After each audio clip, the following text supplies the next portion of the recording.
Hello, hello, hello, hello, hello. And the hey, I thought there was a tree in the corner of the screen for YouTube there for a minute. It's because you're wearing a green shirt.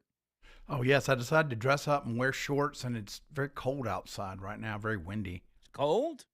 Yeah, well, when I first came in, I got here at 5 Uh, o'clock. No, you didn't get here at five Yeah, o'clock. sometimes I just sleep here at night. I love it so much. 68 degrees outside right All now. right, right now. Yeah, so you'll be fine.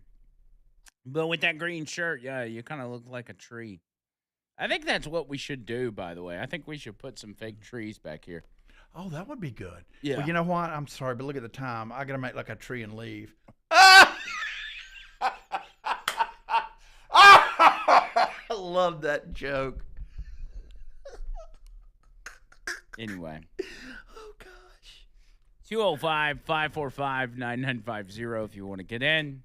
That's the way to do it. As you can see, John Bird is back, and he has made himself very comfortable in his return. Officially been here a week and a day. It is. We have officially Wow. completed 1 week of you being here at the station. It's going by quick. Let's see, what do we got going on? Still, as the Guthrie thing was brought up, I've got a correction on what I said as far as the Uber goes. The Uber played the role in. She took an Uber. Nancy Guthrie took an Uber to her daughter's house, and then the son-in-law took her home. I got the Uber confused. So the Uber was on the front end, and then the son-in-law took her home. And that's why a lot of people were speculating as to, the son-in-law might have been involved because he was the last person to see Yeah. her. But the sheriff's office says that, all of the family is exonerated. They have no reason to believe that that the family had any involvement whatsoever. They say they believe the kidnapping was targeted by random individuals. They don't have any suspects. And they say that, I mean, what happens if this ends up being a cold case? Which Well, is that would be weird. horrible with all the attention it's gathered. Yeah, because you don't usually. I mean, there are plenty of cold cases out there, but there's not really any cold cases when it comes to someone tied to a celebrity or something that has gotten this amount of media attention. It's just, and I think the reason people are so fascinated with this is because we haven't gotten a story like this in a while. If you go back in time, you can think of different, different stories that, yeah, maybe they ended up finding the missing person or whatever, but it drug out with the courts and everything. Casey Anthony, you think about that one. You think about O.J. Simpson. You think about John Benet Ramsey, Madeline McCann. There's a lot of stories that happened over time, especially in the 90s and the early 2000s, where it just got a tremendous amount of media coverage. We haven't had something, at least to my knowledge, we haven't really had something like that in a while. And so that's likely why everybody's so hyper focused in on this particular story. Mm-hmm. But as I say day after day, it's weird. The sheriff says we are going to find Nancy, and I still think the sheriff's office says this isn't the case, or they don't believe this is the case. But I think there's a good chance she's in Mexico, and that all of this looking around Arizona or some sort of radius in the U.S. is all for naught. That's a pretty good theory. It would make sense. Because it's not like they have to travel across the country to get her into Mexico. And I got to imagine in this day and age, it's easier to get into Mexico than it is to get in from Mexico to the U.S. Yes. So we've been, over the past year, been in the business of, if you want to leave, leave. There's not a lot of checking going on. As far as I know, I don't know what the process is, but anyway, that's out there.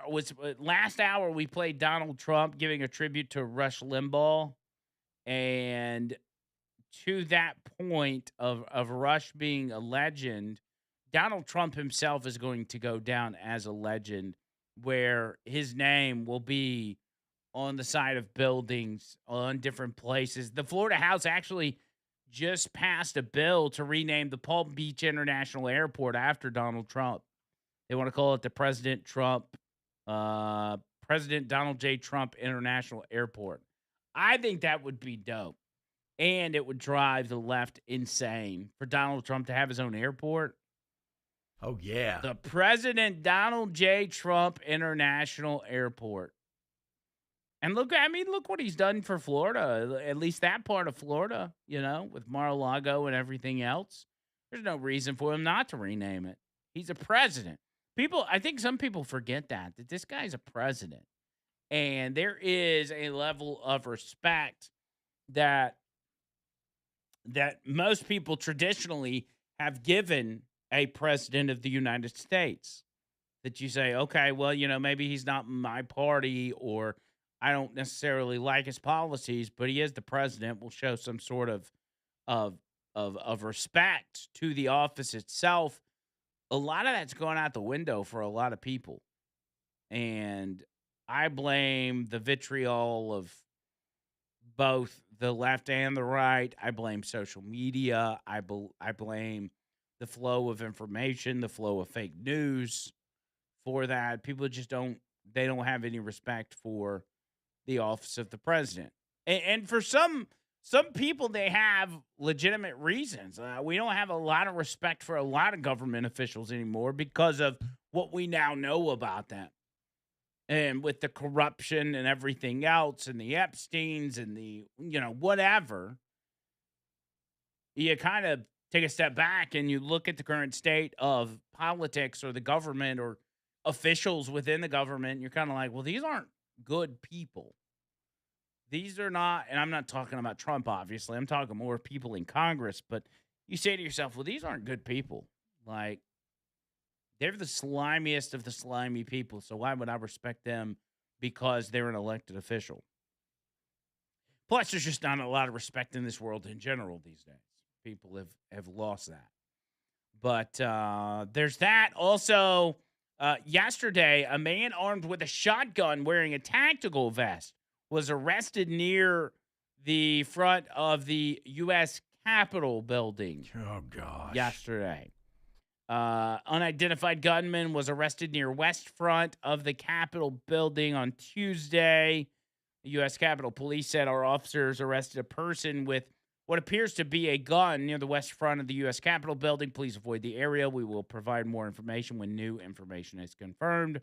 Maryland Avenue is temporarily closed between 1st and 3rd Street Southwest while we investigate. Blah, blah, blah, blah, blah. Let's see. The Capitol Police provided an update later yesterday.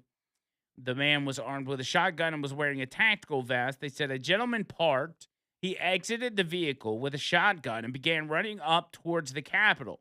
Capitol police officers observed this individual, challenged him, and ordered him to drop the weapon and get on the ground, which he did comply with. He was taken into custody. And that's all the information we really have. But that's weird that if this guy had bad intentions, when first confronted by police, why did he stop? Or did he just in that moment say, you know what, if I keep going, they're going to shoot and kill me, and I don't want to die? It's just not thinking. It's no common sense. It's like no brain at all. I wonder what party he's affiliated with. I wonder. I don't know. But weird situation there at the Capitol.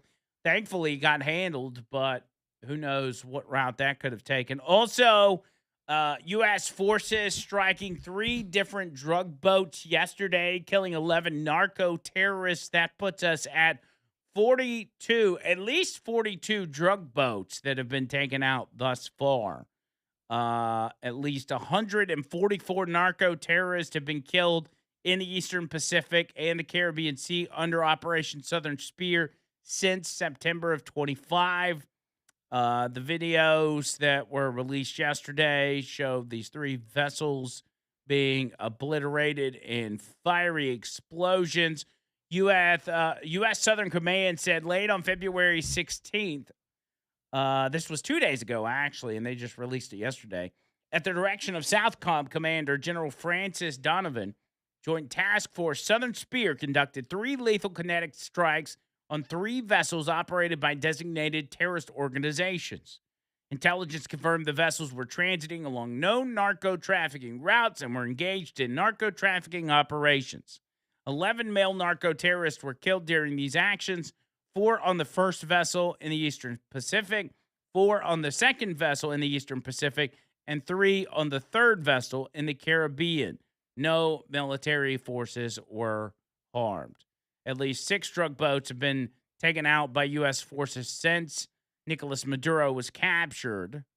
U.S. forces struck 2 additional boats last week. So, just blowing them up, man. And we've talked about this in the past. It's like if you are a narco terrorist and you've got, you're part of a bigger operation and people get job titles given to them and they're like, hey, you go do this, you go mix the drugs, or you go package the fentanyl or whatever.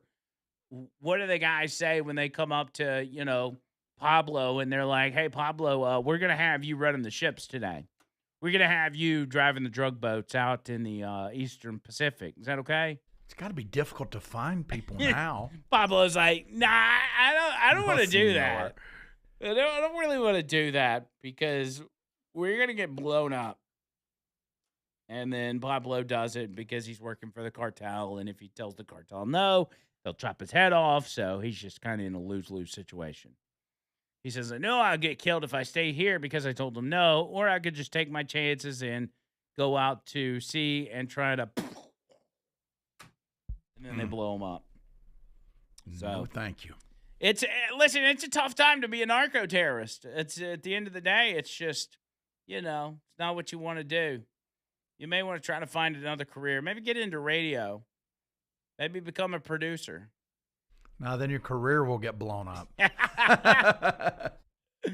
Jeff Bird, a year plus ago, was basically a drug trafficking vessel that got blown out of the water. But he swam back to shore, and here he is, back to being a radio narco terrorist. Si, senor. 205-545-9950. A lot more on the line coming up right after this.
Bama Phoenix says, "What if Nancy Guthrie is actually the leader of the cartel, and all of this abduction crap is just a deterrent?"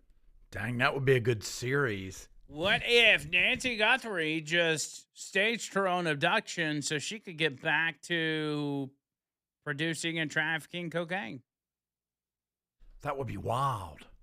84-year-old cocaine kingpin, Man. queen pin. Queen Pin. That's the name of the series. We need to pitch it. I doubt it, but we've been lied to about a lot of stuff throughout our lives. I even noticed Chink Ugar. How do you pronounce his name? Chink Ugar? That sounds right. He's the guy from the Young Turks. He's always been a flaming lib and just, buying the official narrative and everything else. And we just got sent a tweet that he posted back a few days ago about 9/11. And I read into this that a lot of people on both sides of the aisle are waking up. He says, "I no longer believe the official 9/11 story." He said 2 paper passports did not burn and were found on the rubble, but it was so hot at World Trade Center 7, Building 7, burned down across the street. That's nonsense. It's time to look for who gained from 9/11. Our government doesn't work for us. They've been lying the whole time. And so some of the most, hey, whatever the official narrative is, I'm going with it, people are now starting to question things like 9/11. I'm like, whoa, what a weird time to be alive. He says, and this terminology right here goes to what we watched last night, John Bird, which was the Shia LaBeouf "He Will Not Oh my Divide Us" gosh, cam. yes. Which was, if you have not gone and revisited that, many of y'all remember it, but Shia LaBeouf, the actor, and the reason this even came up because he got the crap beat out of him at Mardi Gras the other day. He, I guess during Trump's first term, he put up a camera in, I guess, New York City or something, where he would just stand there and repeat the phrase, "He will not divide us," speaking of Donald Trump. And then it became this thing where other, Trump derangement syndrome victims could come up and repeat, "He will not divide us," over and over to the camera. But then these 4chan, people, whatever you call them, start getting involved and coming out to the camera and start trolling people on the "He Will Not Divide Us" camera.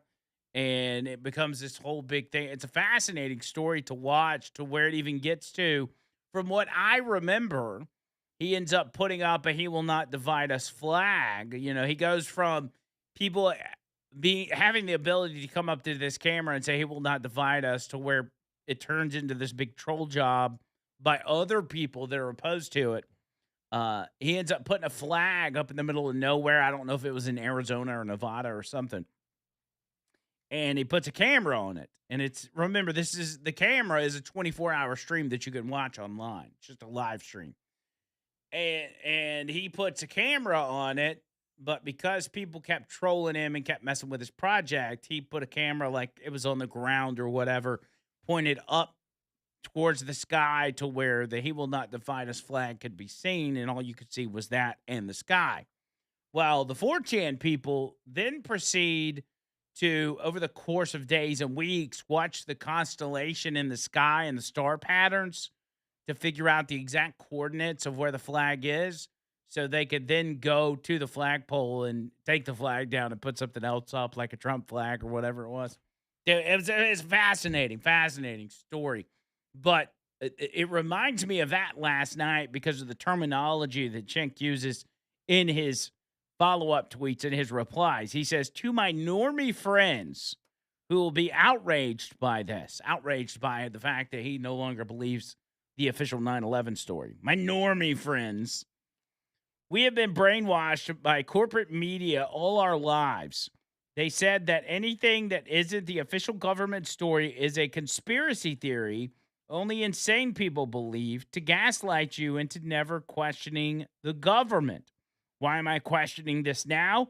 That's obvious. We just found out our government was lying to us for decades about a child rape ring inside America. And our government protected the predators instead of American children. You have to be an idiot to trust the US government now. All fair points, but it should be noted that we've been over here for a while and you, Cenk, the Young Turks, whoever, have been making fun of us the entire time for believing this. He goes on in some of the replies. One person says, maybe ask Ghislaine Maxwell where the real pilot is. Apparently, there was an email asking where is the real pilot that was sent to Maxwell by Philip Levine. And I don't know if that's related to 9/11. Maybe it is. Maybe it isn't. He replies, is this real? Because if it is, how is this not one of the largest stories in America right now? Is mainstream media really going to pretend Ghislaine Maxwell asking where is the real pilot 7 days after 9/11 is not an interesting story? They don't think people would care. Another one about a secret 9/11 shadow commission that was created that Ghislaine Maxwell was invited to be a part of. Why was there a parallel 9/11 shadow commission made up of people like Ghislaine Maxwell? He says Ghislaine Maxwell was asked to join a shadow 9/11 commission, and no one in establishment media is interested in the story. No one wonders why there was a shadow commission or what it did or why Maxwell of all people was invited to it. Hiding that this fact is a confession, he says. It's fascinating to watch, and I know it for some of y'all it doesn't mean a whole lot to you because you don't know who the guy is, but he is one of these people that would just absolutely drag individuals for saying that things like 9/11 was, either perpetrated by our government, a foreign government that you don't realize, or that at least our government knew it was going to happen and allowed it to happen. Or things like the Jeffrey Epstein pedo ring was a real thing. Things like that we now know are true or extremely questionable at best. People are waking up, man. People are waking up, and it's fascinating to watch. Bottom of the hour, more of the line with Andrew Mclain and John Bird next.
Zuckerberg is also in a Los Angeles Superior Court being questioned in a social media trial, which I have not kept up with. Has that got to do with the transfer of information, or got to do with protection of children on Facebook and Instagram? I'm not sure.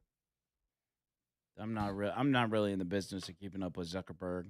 I think he's a lizard person. I mean, people have speculated about lizard people, and if there was ever an argument for it, if you really look at Zuckerberg, he kind of looks like a lizard person. Like he could be one, you know. I don't think he's from around here. No. Alien. Tom from MySpace didn't look like a lizard. He looked like a regular dude. Mm-hmm. Regular dude that never even changed his profile picture. That is a sign of trust, a person you can trust. They never changed their profile picture on social media. That was Tom. Wish he would just buy Facebook and just get back to it. Wish we could just get back to MySpace. I know. Did you do MySpace when it was around? I started to, but then Facebook came out. Oh, so well, that means you were late to the game on MySpace. Yes. Oh. Yes. Why? You just couldn't figure it out? Just the time of my life where I was, the headspace I was in, the responsibilities I had. You had no time for childish games. That's right, because I had children. No time for childish games. What time? What time frame was that? That was circa. When did MySpace come out? 82? It wasn't 82. No. I just joking. When did MySpace come out? It was August 1st, 2003. Yeah, see, that was the whole end of my radio career. That's bizarre. I was thinking that I may have had MySpace during my high school career, but I didn't, because I graduated in like May of 2003. So MySpace came out right after that, right after I graduated. And it was peaking. It peaked between 2005 and 2008. And I believe Facebook got really rolling in 2008. That's when most people hopped on the Facebook train. Yeah. I think I was the beginning of 2009. And Facebook was smart because they said, we're going to make something that's less cluttered. Because MySpace could get cluttered. You had too much that you could do with your profile. From putting music on there to designing how your page looks and this. I mean, we all became amateur computer programmers. We became coders in a sense, because in order to build your MySpace page, you had to go in there and code. And I don't remember how to do any of it, but there was a period of time where I kind of knew how to do it. You had your top 8 friends. Who would have been your top 8 friends in 2003? In 2003, Matt Murphy. 2003 to 2008. Okay, Matt Murphy, Greg Oliver, my lovely wife, possibly Mix Boy. Wait, who? Jack Boston. Mix Boy. Mix Boy? Yeah, that was from the morning show I was on in 94. Wait, was a stunt guy. Mix Boy? Mix Boy, because we were mixed 94.5. Oh, okay. That has nothing to do with his ethnicity or anything. No. Okay, all right. We just called him Mix Boy. I was like, wow. Listen, the early 2000s was a little weird. It was like, hey, Mix Boy, I need you to get this put into the computer. Yeah. So I don't. Gosh, I don't. I mean, I guess folks at the radio stations. So you only had friends at work? Pretty much, because I had little kids. So that took up a lot of my time, because a lot of my kids. I didn't have much of a life back then. Okay. It was pretty much radio dominated. Yeah. Which was part of my downfall. And those friends were from over there at that station? Yeah, some of them. Okay. Other ones were, buddies of mine.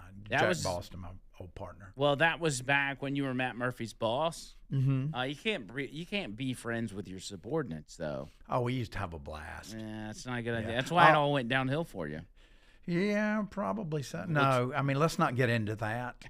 I mean, and actually, in 2003, probably the gentleman that got me canned and took my job was a good friend of mine, so he would have been on there. Oh, up until he stabbed you in the back, right, and took your job while you were out of work on what do they call that? Grieve leave. Yeah, because we'd lost 3 family members: my mom, my ex-wife's mom, and her brother.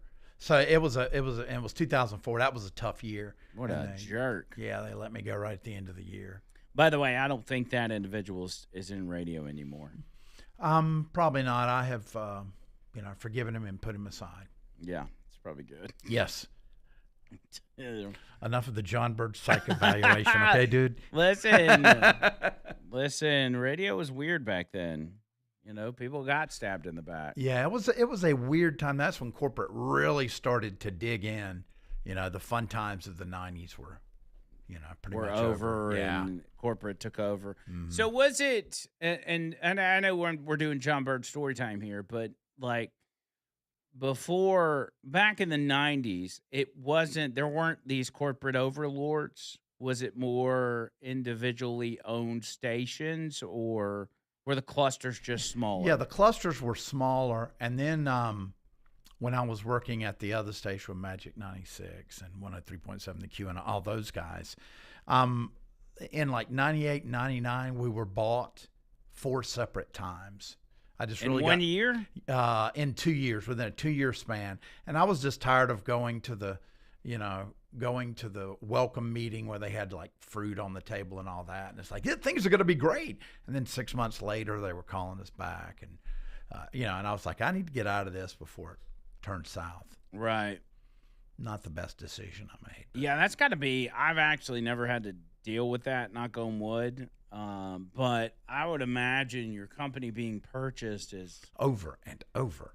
Well, just having it happen once has got to be nerve-wracking because you all of a sudden have these new people you don't know that you've got to impress and say. Yeah, and they know nothing about radio at this point. Yeah. I mean, these are people that, made their money on building widgets. And they said, hey, let's get in the radio, and then let's, screw everybody over. Run it into the ground. Yeah. Cut everybody's pay. 3 things: acting, music, and media/radio are the 3 things that people can be so passionate about. And then corporate says, well, hey, we can screw them over. They love it. They'll do it, anyway. Yeah.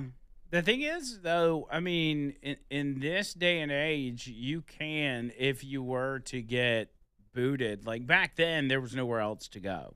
Right. Except maybe another corporate radio station. Nowadays, if you get booted, you can go off and do your own thing.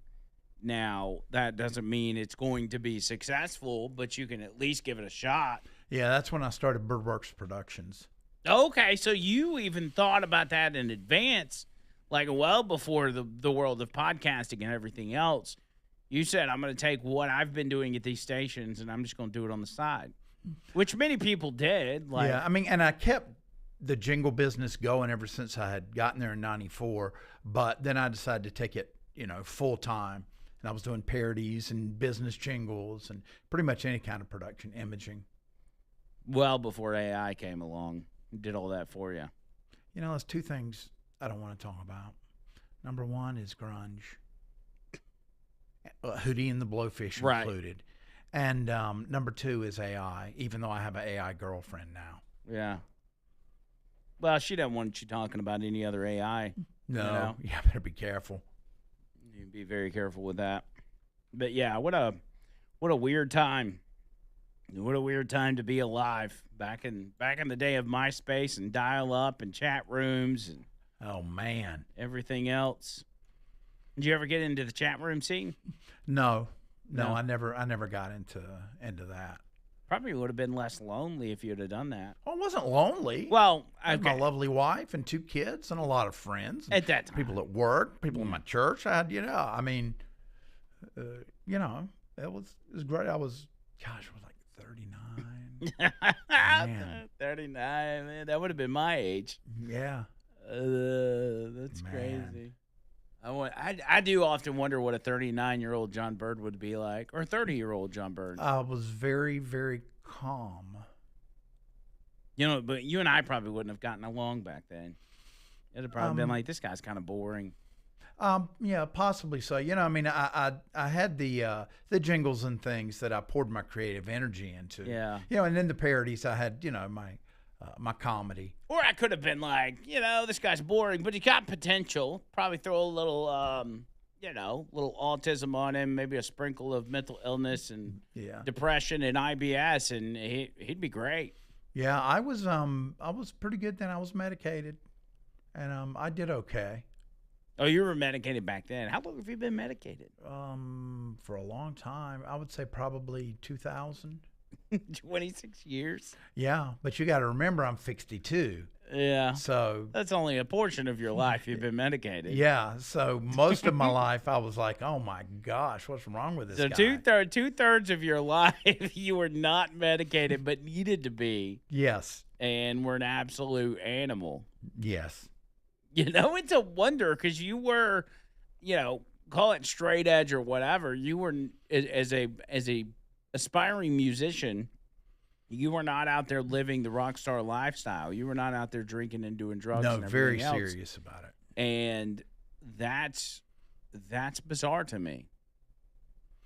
That you never went down that road, because people that have done it as long as you have, like, you're doing it because you want to be a rock star, and you have the ability somewhat to live the rock star lifestyle where you're currently at. Mm-hmm. But you said, no, I'm not going to do that. Nope. I handpicked the band, and all of us had the same goals. So it was very focused, very intense. Nobody did drugs or alcohol in your band? No. Really? None of us. Huh. Yeah, but it was very focused, and we were very brutally honest with each other, and it was pretty intense. Sounds boring. No, it was not. Man, you get up on stage, and I met my wife, my ex-wife. Yeah. There, she was a smoke show. Oh my gosh, I can't. Listen, I'm sorry. I didn't mean to go down this road. That's all right. Tony Gott messaged us and said MySpace sucks Yeah, because he's got the you remember his. Everybody that listens to the podcast knows his MySpace story. Yeah. Essentially, he had a I don't know if it was a girlfriend or a girl that liked him or whatever, I guess it was a girlfriend, he had nothing to do with social media. She made a MySpace for him without his knowledge, and then went around picking fights with his family and friends and everything else. Knows, man. And that would put me off too. Yeah. And so he's never used it since. He is anti-social media for that very reason. All right, if you want to get in, 205-545-9950. That's 545-9950. Jay says on the text line, do we have to plan for JB not to fall asleep at 1:30 during the Willis segments? No. I'm not going to fall asleep. I'm not going to yawn. Okay. I'm going to be high energy. Watch out. That's all I'm going to say. Gabe said, did Bird just call Hootie and the Blowfish grunge? No, it was grunge plus Hootie and the Blowfish. Right. Yeah. We used to make fun of them, and then they made it big, and then I moved in radio, Top 40 radio, and then I had to play them once an hour. Yeah. So that was kind of humbling. He actually had pretty much had a surefire music career until Hootie and the Blowfish came along. Right. Well, grunge destroyed it, and then to pour salt in the wound, they kept Hootie and the Blowfish, and of course they blew up right at the end of grunge. And then as he's sitting behind a desk in a radio studio and playing "Let Her Cry," he's got tears rolling down his face. Yeah, it's pretty embarrassing. I'm glad I didn't get a radio job in North Carolina. Yeah, you better be glad we didn't have YouTube back then to broadcast the radio shows. Oh, gosh. Tears rolled down your face as you listen to Hootie and the Blowfish, understanding that your career is over. Vicky says, I didn't know John Bird was married now. No, I'm not married now. It's been 10 years. Yes, ladies, listen, Yes. listen. He's 10 not years, married. 3 months, 17 days, 14 hours, 10 minutes. Since you've been married. Yes. Wow. That is extremely accurate. So, yes, no, he's not been married. He's been divorced for 10 years. Bubba says, Hootie will forever be my nemesis for what he did to Jay Bizzle. Oh, that's sweet. JB Andrews getting all this information from you so he can feed it into Grok and clone you for a fill-in host. Watch your back. I could do that. But I just generally like pulling information out of John Bird. You know, he's got 62 years under his belt, and he's got 62 years under his belt, and so he's got a lot that he can put out there. And plus, you know, I'm kind of reintroducing John Bird back to the audience. Yeah. So don't blame me. Blame the bird. 205-545-9950. More show coming up.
Couple other things happening around the way. Also, a press briefing coming up from Caroline Levitt. I don't know that we'll carry that long for him, but we'll see what happens. Out in western Oklahoma, massive wildfires are ravaging that area. Evacuations have been issued.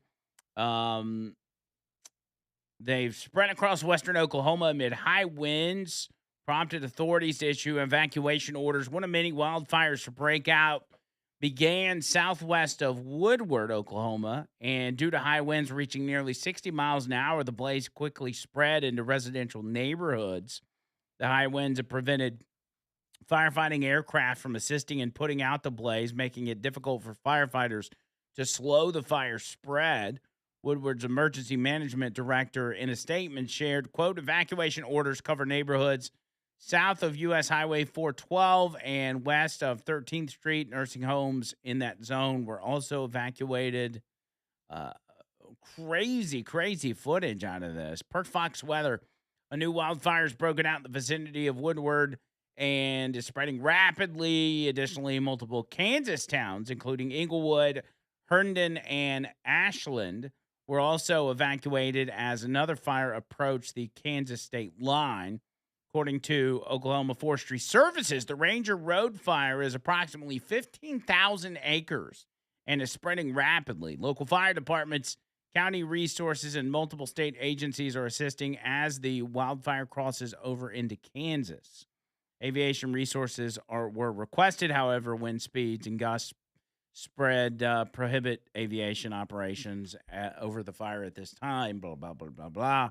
One farmer in Tyrone, Oklahoma, appeared to be attempting to rescue his cattle, which were in the path of one of many wildfires raging through the state. As I'm watching kind of this tractor going through kind of, I guess, plowing the land and trying to make it where the fire could not advance in that area. God, man, what a scary situation to be in out there. And you can see for miles. You can see the smoke just covering the plains. Jeez, man, that's terrifying. Awful stuff, man. Hope they get a handle on that out in Oklahoma, because that is bad. You don't normally see that. You see it in the western states. You see it in particular in California. We're used to wildfires out in that side of the country because they don't take care of their forestry. They don't clean up brush. They don't remove dead trees. They just let it all lay there because of stupid liberal policies. And any sort of minor spark could light the whole state on fire, which is ends up resulting in tragedy ultimately. So we got that. Also in New York, Mamdani seeking his first property tax hike, which is going to be the first property tax hike in decades in the city of New York to cover the budget deficit. Now, for the people that voted for Mamdani, they shouldn't be surprised by this. This is what they wanted. They just, when voting, didn't understand the consequences. They didn't understand that what was going to come along with this. People that did understood and had property in New York likely didn't vote for Mamdani. But New York has put itself in such a hole thanks to Democrat leader after Democrat leader after Democrat leader. Most of them would normally just kick the can down the road to the next administration, but Mamdani has built a persona and a personality on taxing the rich. So he's like, hey, I don't mind. I'll fix it. I'm a communist. Let's just steal it from the rich.